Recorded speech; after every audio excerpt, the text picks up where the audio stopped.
Hello and welcome to In the Game, Qatar's first sports podcast. We have, as always, a very special guest on the show today.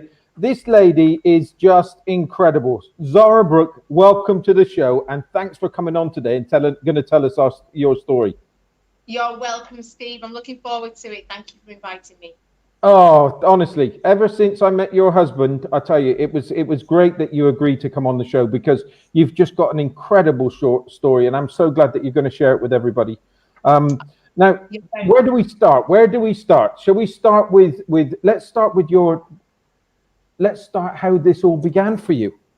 Yeah, no, absolutely. So I moved to Doha around 9 years ago now. So I've been here, yeah, quite a long time. And I originally started doing Zumba, but Zumba for children. So I was doing one of my classes in a compound in Garafa. And from doing the Zumba, you know how things start. It starts quite small. And then if you're doing a good job, like in Doha, as everyone knows, if you do a good job, word of mouth spreads and then you're building up a reputation. So I ended up with doing two back-to-back classes and having on average around 20 to 23 children per student. I used to have like my little ones, my 4 to 6 year olds, and then I'd have my 7 to 12 year olds. And through doing those classes, the parents got to know me.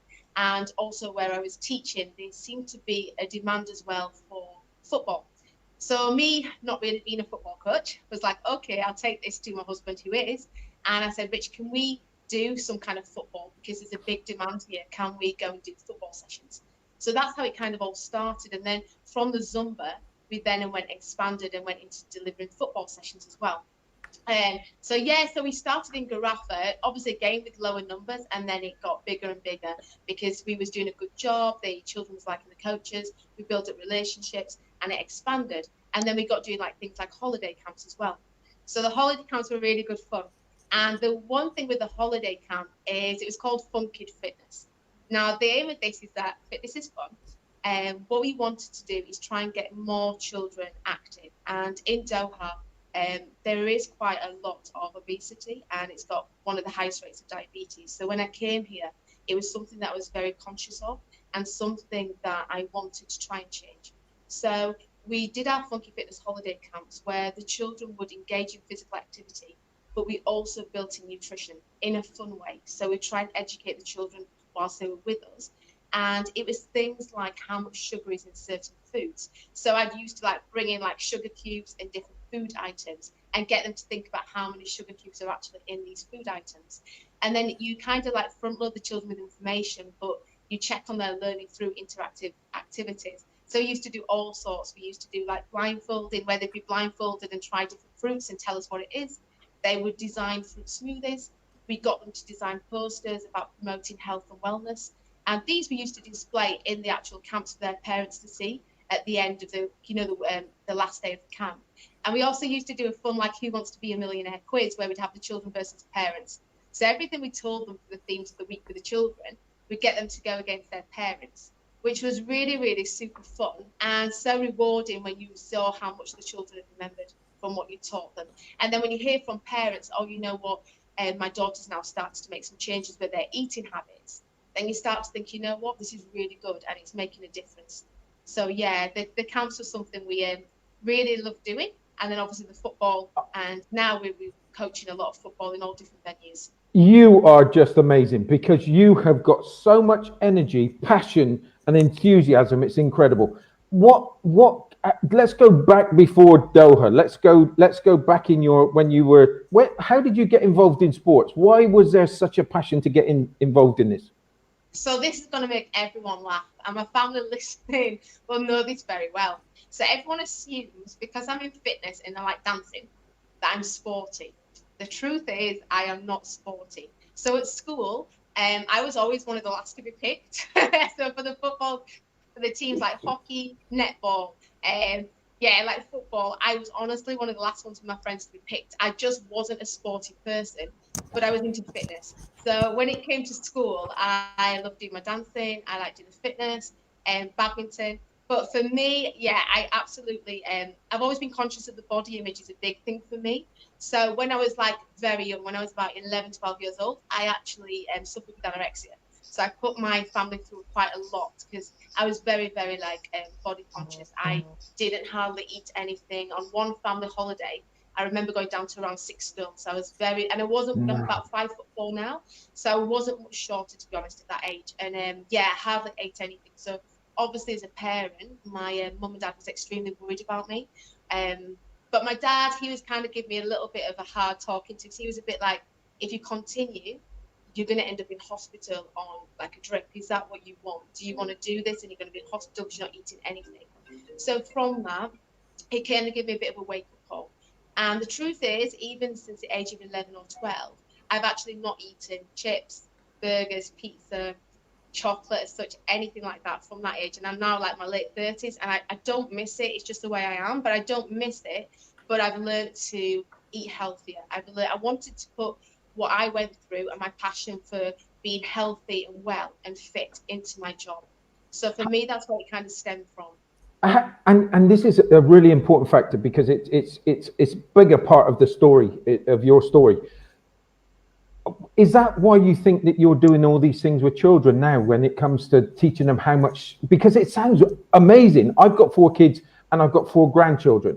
Okay, yes. So the way that you're explaining this, I wish I would have done it when I was younger with my kids. Yeah, no, definitely, Steve. I think there's a lot of pressure at the minute, like a lot of social media, a lot of pressure of people to look a certain way. And when you're younger as well, you can be a lot more impressionable. So it's trying to realize that healthy doesn't mean being really skinny. It doesn't mean you have to be like a model on a catwalk to be healthy, because ultimately that's not always healthy, you know, like it's not true. It's not looking after your body. And even what I had to learn as well is it's not just what's on the outside, it's what's going on inside that's important as well. So just because somebody might be really, really skinny, but they're not, say, eating the right foods, doesn't mean they're not damaging the body inside. And I think it's realizing that our body is such a an amazing like, well, it's just like science, and it's amazing. And I think we have to look after it, and you've got to learn how to look after it. And it's about a healthy body and a healthy mind, as my mum always said. But like physical health is also so important for your mental health as well, and it's so true.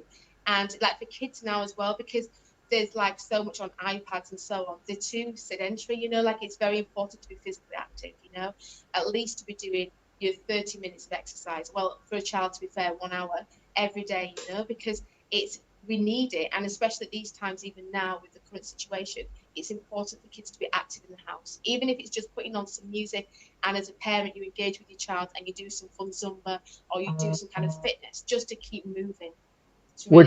I'm going to jump in there. We're getting this guy called Keegan Walker. He's saying that you're a legend. I think you are. I think what you're doing is just unbelievable. And did you ever think, and I'm going to touch on different subjects, and there's so many things I want to touch on, but did you ever think that you were going to be a businesswoman stroke entrepreneur? No, I'm not the guy, Steve, not really. I think it's just what I really feel fortunate about is that fitness is my passion. So I'm so very, very lucky to be doing a job I love, because I know there's a lot of people out there who have to do certain jobs to help their families and so on, and maybe it's not their number one job, maybe it's not what they really want to do. And I always remember this, and Keegan will remember this. When we were doing a holiday camp once, there was a parent that came into the sports hall, and he was a doctor, and he said, I can tell with what you're doing, you love your job. You're always smiling, you're always energetic, you're always super friendly, and you're so lucky, because there's so many people out there that don't particularly like what they do. So I always count my blessings that way, that I'm doing something I'm passionate about. All my members who come to my fitness classes laugh, because I'm not the coach who's going to stand on the side and do it. If they're working out, I'm working out too. So I'm like absolutely like give myself, like push myself so much, but I love it. I love to motivate people, and I'll do the exercises every step of the way with every participant in my class. Even when I was 7 months pregnant, I'm on the spinning bike, I'm there. So I just like, it's just me and it's in me, and I just want to inspire people and motivate people to keep fit, and just to do it, because it's so important. You're saying things to me, and I've got back into fitness because I don't know if you. We've got wonderful Karen, and we got Islam that comes on every other week for a fitness perspective, and they're wonderful. They help me no end. And my whole thing is come forward. I'm a lot better than what I was, and that there's still work to be done. But I love it. I love every second of it. I love yoga. But now you're saying to me things that I'm really having a bad time with. Spinning. I thought I was going to die. I thought I was going to die at one stage. I've done it once. Yeah. Do you know what, Steve? I absolutely love it because I've had people come through my door because my philosophy is this. I like with all our parts of our business, from your football to your fitness, to the education we're going to go into as well. Our philosophy is we're friendly, personal people. We don't just eliminate people. We've not got the ultra fit people. There are people coming to my classes who are fit, but it's suitable for all fitness levels. And that's what I love. So I've got people coming through my doors who's not exercised for a long time.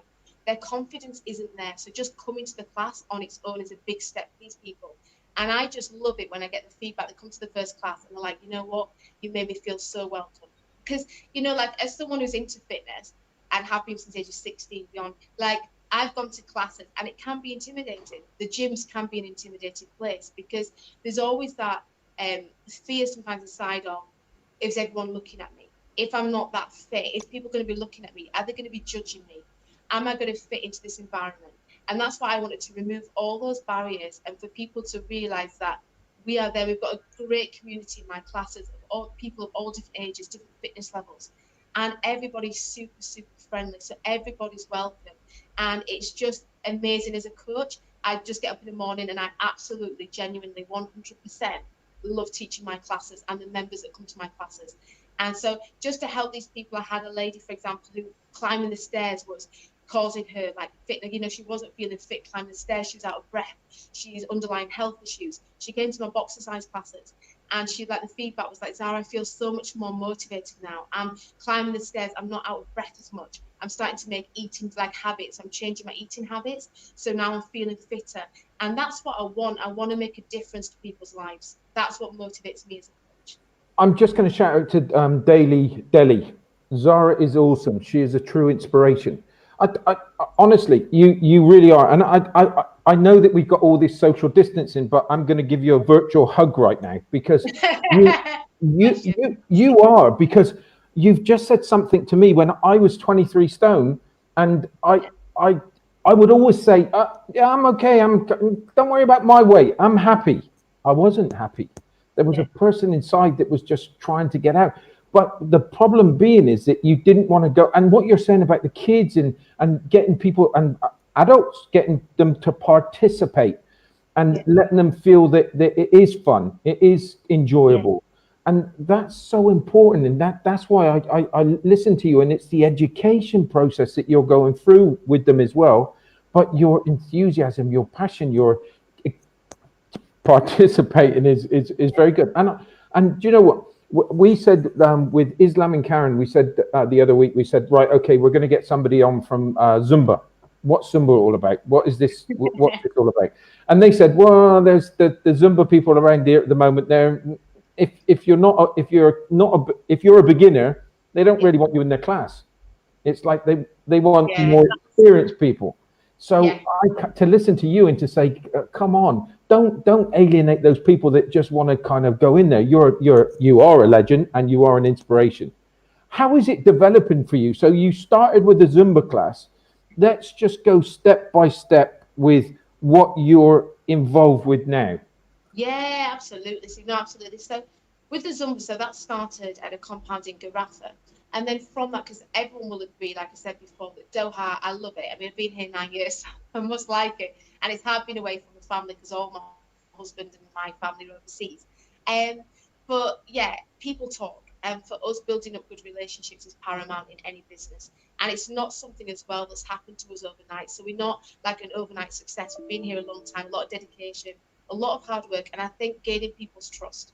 So for us, like building up relationships with a lot of schools, we work at a lot of international schools here in Doha. And so it started from there. When I started doing Zumba, I then got in contact with people who work within schools. And then I started doing after school activities in Zumba. There was then like companies that do birthday parties. And they was like, oh, do you know what? Could you come and do some Zumba at these children's birthday parties? So at first you're a little bit apprehensive what to do. I'm not going to lie. You're on stage. My confidence had to just, I love it, to be fair. I love being in front of people anyway. But yeah, I had to literally go to these parties where you had to be adaptable is key. I mean, I would turn up and there was hardly any space. So you start and the head's like, right, we're going to have all this room. You plan all your activities, the games, the Zumba, the routines you're going to do. And you get there and you're like, right, I can't do this. I can't do that. There's not enough space for this. But before you know it, you get into the floor, you adapt, you get the parents up on the dance floor as well. We're all doing the cha-cha slide at the end of the party, but everyone loves it. And then from that, they then recommend you. So now it's like, oh, I see you've done a party, so can you come do my child's party? And I've even done parties. I've been very fortunate. I've done parties for a lot of the high up, like influential Qataris here in Doha as well. So I've had some amazing experiences. And they know me. I was known as Zara Zumba. You go into the phone and they're like, I'll just put you in a Zara Zumba and I know who I'm talking to. So yes, I was literally like doing lots of parties. And then I went into my fitness. I was teaching at Qatar Foundation. I used to teach my spinning classes there and my boxercise classes.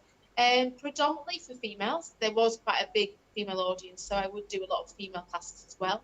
And then we helped out a lot of school events as well. So National Sports Day was involved in.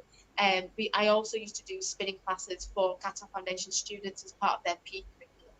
So we've had like going into initiatives for health and well-being and being on stage. I've been in Qatari schools and done Zumba on stage where English isn't the first language. So I've literally been up on there, again around 5 months pregnant, doing waka waka and all sorts, but the kids were loving it. And I don't know, just for me, like seeing people doing your classes, doing the dancing, having fun, that is what I say to the kids. When they used to do Zumba with me, I would say, this is a ballet. And no disrespect, I think ballet is amazing. I was never ballet trained, but I always say my Zumba, my key for me is about you moving. Everybody's body moves in a different way. I don't need you to be the best dancer to come to my class. All I want you to do is give me 100% effort, have fun, try your best. And that's all I ever ask for in my classes with the children. And I always make it fun. I always include like activities as well, some fun games, because I think the problem sometimes is as a coach, you have to realize that children are not the same as adults. They're not mini adults. You can't do 4 or 5 routines back to back with children because their attention span's not there. They get tired quicker. So you have to be creative and build the rapport with the students and make the sessions fun. So yeah, so we've had so much experience. I'm really grateful for. And then at the minute, we've obviously the football we've expanded. So we mainly do our football in 3 venues. One at a school in Al Lupta. We've got a contract with Qatar Foundation, and we've also got a school in Khalid as well. And then we're also extremely excited that we are also in partnership with Leeds United College, and Leeds United have just come up into the Premiership. So all good. So we're now doing. They were really lucky, weren't they? They were. It was all because of the COVID. It was kind of. You don't have to say that to all our fans there, Steve. Yeah. But yeah, so we're doing these courses, which is amazing. We're so excited. It's like professional leadership courses, and it can even lead to masters and doctorates. And you know, these courses are by world-class lecturers. We've even had the Chelsea football team recently done one of these courses, and we've got testimonials from world-class players. You know, so we're so excited about the future with the expanding the education, the fitness, the football. Is really, really exciting times. They must embrace you so much. You've mentioned some of these big names that you're working with right now, and they must embrace you because it's a different way of looking at things, right? You're doing. Yeah, no, absolutely. No, you're so right. And I think for us as well, Steve, it all goes back to building relationships, building trust. Because our philosophy for like myself and Richard, because like it's been our business for a long time, we've put a lot of effort into it. And when you've got 2 small children as well, it is hard to manage like a business and also family life as well. So it's taken a lot of effort, a lot of time, resources. But we're all about, our philosophy is not to be the biggest company in Qatar. That's not what we're about. We want the quality. So when we're hiring coaches, they're top coaches. We have to have coaches that their key is working with children, so they can build relationships. They love what they do. They're passionate about what they do. And that's not something you can teach. That's instilled in you. It's like when you teach a class, you can be an amazing, on paper, qualified coach. That doesn't mean you're going to get the members. It doesn't mean you're going to expand your business, because you have to be passionate. And passionate and motivation is what drives people to come to your classes, because they want the experience. They want to feel empowered, and they want to feel like, yeah, I want to come to those classes. I want to continue. And that's what we're all about. I'm continually saying this, and I know that we've got both sports and we're talking about business right now, and they both go hand in hand, because everything that you're saying is there's a relationship to business. It's like when you've got to engage your staff, you've got to engage, if you're in business, these things you've got to do. So when you've got the children, it's like you have to come up with different ideas and concepts. You've got to build the individual. it's like everybody is thinking so far ahead instead of giving that individual some kind of some belief, some making them feel great about what they're achieving. Yeah, Those are the important things at these yeah, ages. I'm just shouting out as well that Nicola Jane Burrows, and she's 100% right. Go Zara. Just so confident with everything that everybody can relate to you, and I don't know why, because it just makes perfect sense. And we haven't been doing it, I suppose, over the years. It's brilliant yeah. to listen to it. Yeah, no, definitely. And that's what, like I said, like, one of my key motivations for me is knowing that I've made a difference. That's what inspires me to continue. Because when I get people who come to my classes who I've made a difference, they're having a bad day, but now like come to my class, they feel more motivated. Or that they're just getting their results, they're achieving, like they're getting fitter, maybe they're losing weight. But I think also, like, as a mum, and like, my classes aren't just for mums, but one of my prime kind of target audience, to be fair, is. And now I'm a mum myself with a 3-year-old and a 2-year-old. I know how hard it is. And I think people lose their identity. And that's what I was going to say, is like, as a mum, you're still the person you were before. And it's about making time. And your time's just important, because if you exercise and look after yourself, one, you're a great role model for your children, but it's your time for you, because everybody needs their own time, their time to switch off from everything else, de-stress. And I feel like exercise is the best thing that can do that for you, because mentally it just makes you feel so much better. And if you feel good, then if you're looking good as well and you're feeling good, then it builds in your confidence, your self-esteem. And that's really paramount to your happiness as well, because it comes from within. But if you're feeling more energetic and you're getting your results that you want, then you're more driven. And I think, it's just that satisfaction inside. So for me, it's so, so key. Oh, honestly, you're getting another virtual hug from me, because I honestly, and I'm not trying to. You're a wonderful person, honestly, because what you're doing is just incredible. And I'm going to bring something up now where it's not about the size, and I know with you and your husband that it's not about the size, Yeah, but I want to get over to people that you do what you love. It's in you. You want to make a difference. You want to kind of help others. It's like, how many people have you been looking after now, if you put all your academies together? like we were just saying to, like, for just to give some of idea of numbers. I mean, when we started the football, for example, we, like with Richard, he was working at Qatar Academy. So when he was there was a big demand at this time for Qatari students to participate in a football league. Now, when they started 8 years ago, they only did like an under 11 football team, and they used to play Qatar Foundation, and they only had around 8 teams participating in this league. Now you've got over 400 people 400 students participate in the Qatar Foundation Junior Football League, which Richard's built up over these 8 years. We've got loads of schools, loads of football academies participating. Aspire, Qatar Foundation sponsor it. It's amazing. It's a great opportunity for families to come. I mean, when we do the sessions, you've got your children representing like a future football team or a Qatar Foundation football team, putting into practice all the skills they've learned throughout the month or the week, and put it into practice in a game at a weekend. And that takes time, but it's massive. I mean, we have access to over 600 plus students a week with all the after school activities we do. With the parents, the whole idea with the community idea is that when children come to football, I know now as a parent that your time is precious. You haven't got time to go to a gym for 2 hours a day, go and like drive. In Doha, traffic can be a bit of a nightmare, so traveling anywhere back and forward. So we try and maximize people's time. So when I do my Friday morning classes, I've done them so that the children can go and play football and the parents can do spinning or exercise with me. And it's just about the fact that the children are having fun doing their training and the parents can train with me. Everybody leaves and they've got the rest of the day themselves. So it's just about using people's time and being smart with it as well. So how have you, and it's topical, it's on everybody's mind. How have you dealt with this COVID period? How have you kind of got over this? Because Yeah. there's so many businesses that have unfortunately had to close because they just couldn't keep it going. Yeah, no, absolutely, Steve. You know what? It's such a difficult time for everyone. I think the key, to be absolutely honest, is being adaptable. And I think it's about having a positive outlook. And someone who's always positive is my dad. He's a massive person who looks on life very positively. And I think because he's got that attitude, you can then adapt it to difficult situations and come out on the, like the bright side. So for us, it's about like still engaging our members. So we've got our coaches and Richard do master classes to keep the children's football skills up. And we don't charge for this because we're not about that. We're about giving back as well to the community, to our members. So a lot of time and effort has gone into delivering these masterclasses. And it's not just about doing the football. We've put strength and conditioning into there. We're doing some quizzes with the children, so it's very interactive.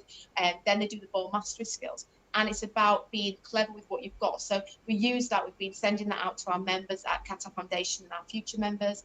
I've been doing my Zoom classes now. So my fitness classes are now on Zoom, which, to be honest, is quite inspiring that now I've got everyone all over the world. So I've got friends in Jordan now coming to Boxercise.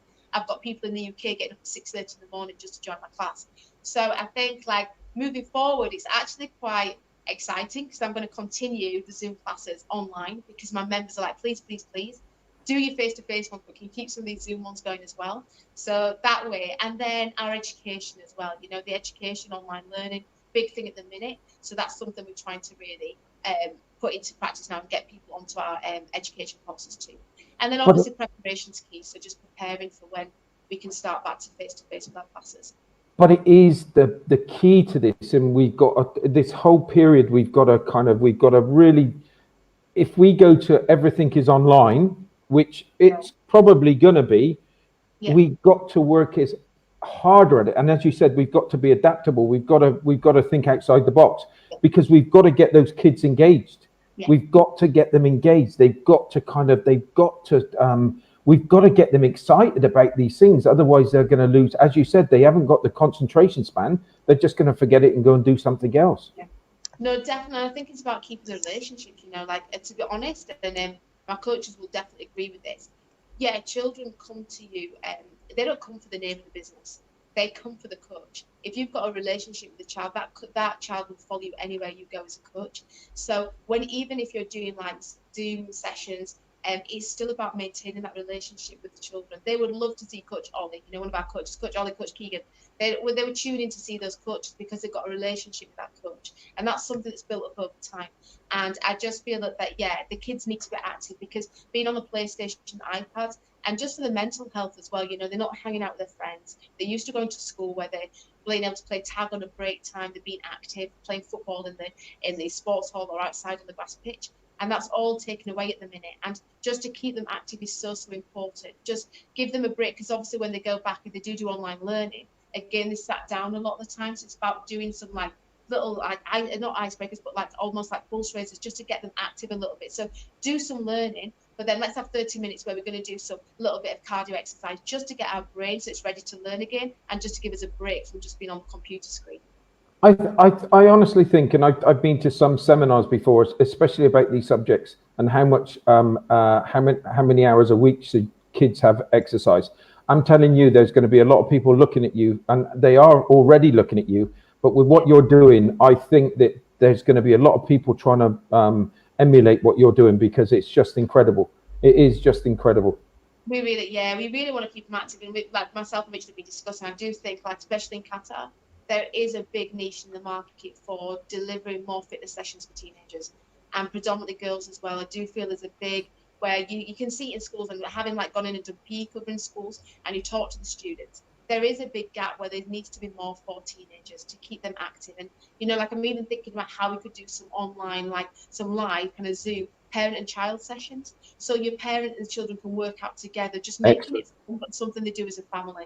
So I'm really keeping that and getting girls more active as well, you know, even beyond when we get back to some level of normality, we can do face to face. I do think there needs to be more for girls, and that's why as a business we want to. We've got a girls, we've just started the Girls Qatar Foundation Junior Football League, and we started with the under 14s, and it was very well received. The students had an amazing time, but now that's given us kind of like a scope to think, do you know what, we need to do more. We just need to expand the age groups and make the Qatar Foundation League for the girls as big as it is for the boys. And we've got a new female coach going to be joining our team as well for the football, because I'm not really the football coach. Yes, I can do the little ones, but under fours, fine, bring them to me, but not for the technical stuff. It's just not my forte.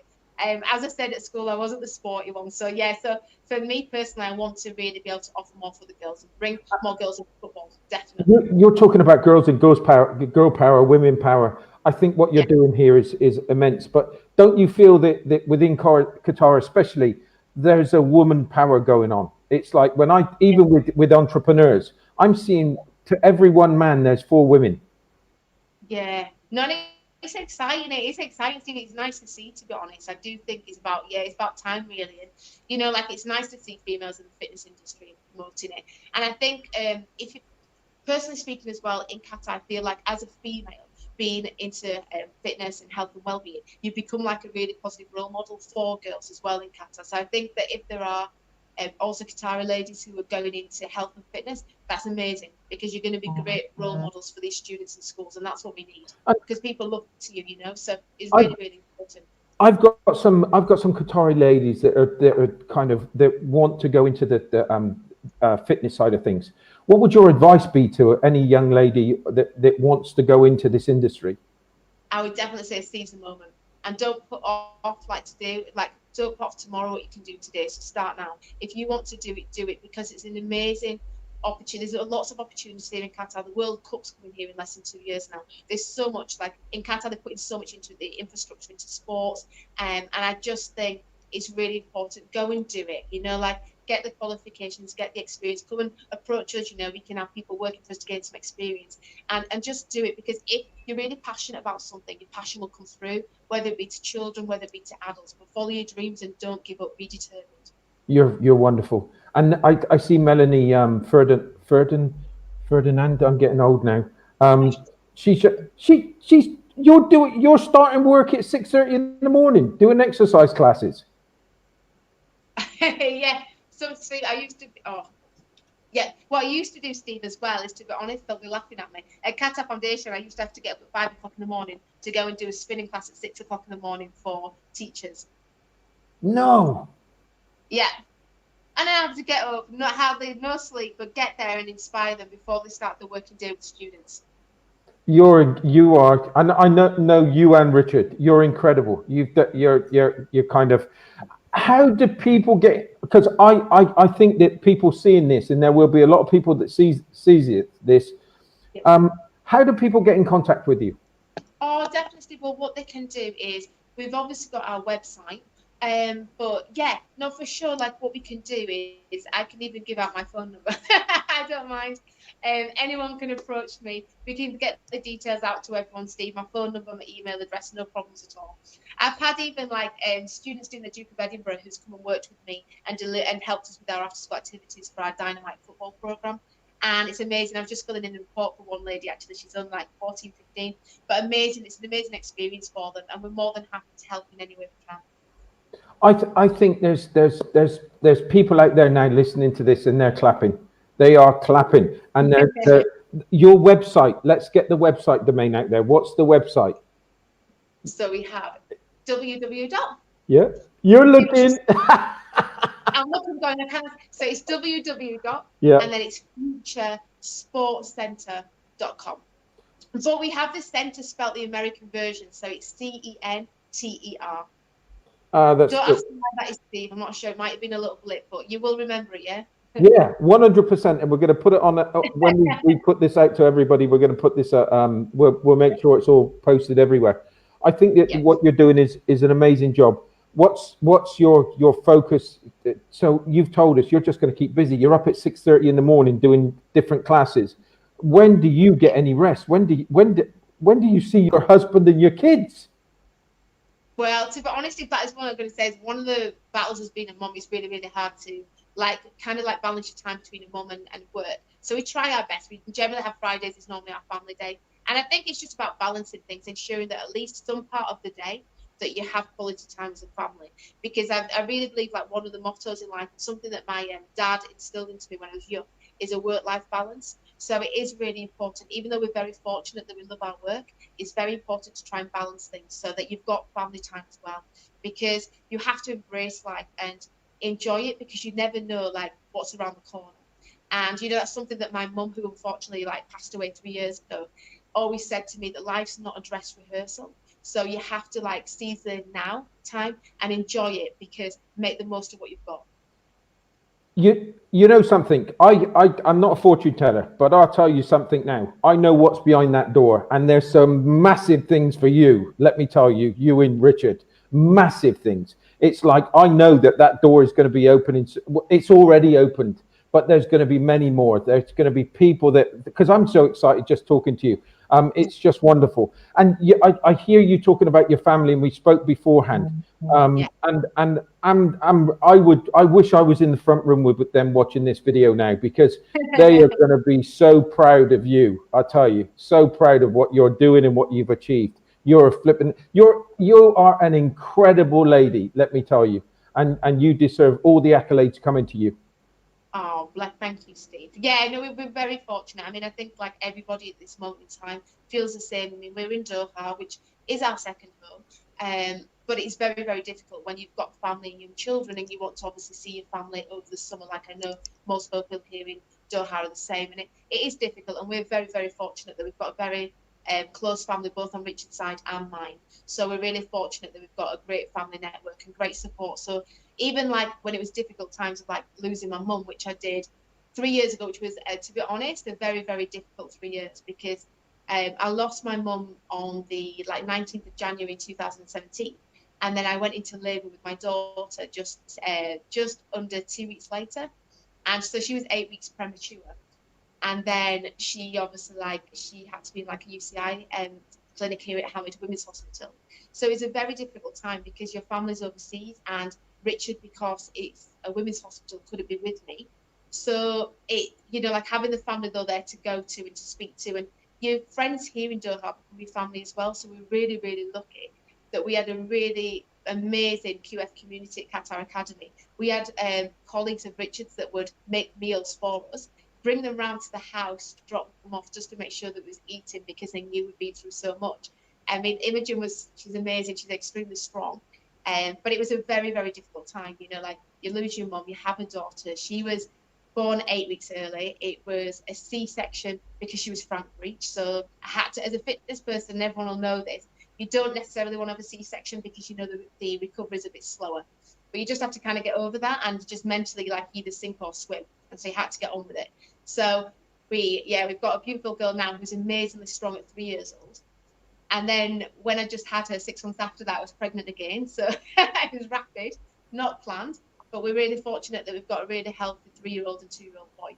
And that's what I would say to the women out there as well, is that, your body's go through a lot when you're pregnant and things, but you can get it back. And I think a lot of it is mind over matter. And if you're determined, you can succeed.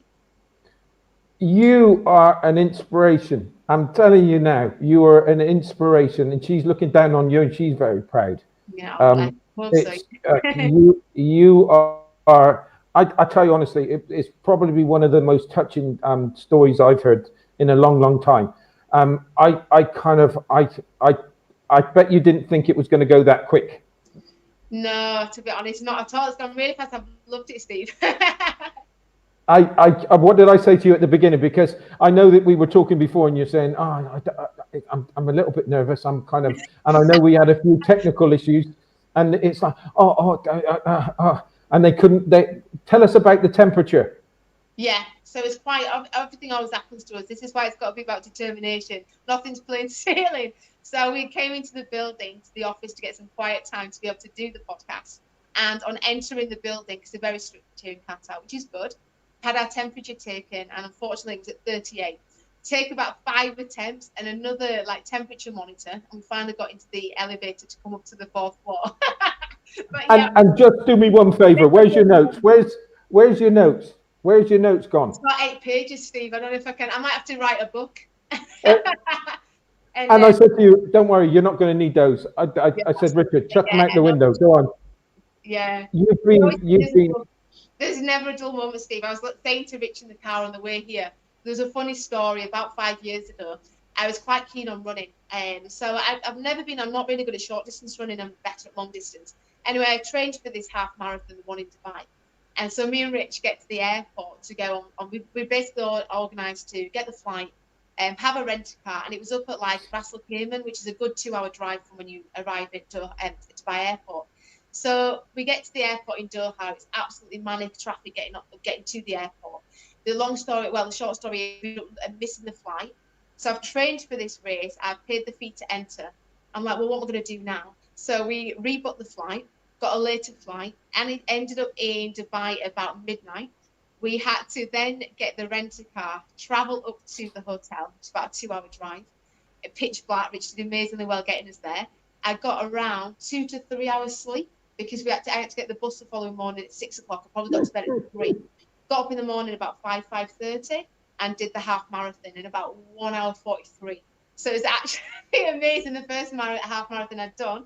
Then the adrenaline's kicked in, but again, it just shows that, like, if you put your mind to anything, you can do it. And what a way to end the show. That is what you are. Do whatever you want. Anything you put your mind to, and you're going to do it. Congratulations. Congratulations to both you and Richard. You are two wonderful, wonderful people. And thanks for coming on the show. Thank you. Everyone, I hope you enjoyed the show as much as I did today. Zara, inspirational, brilliant.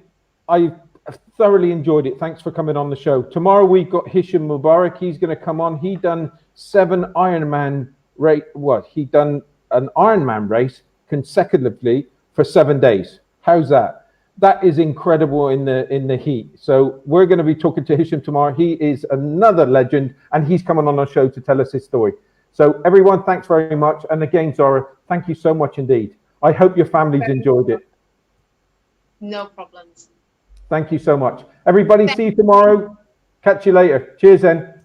Bye. Bye.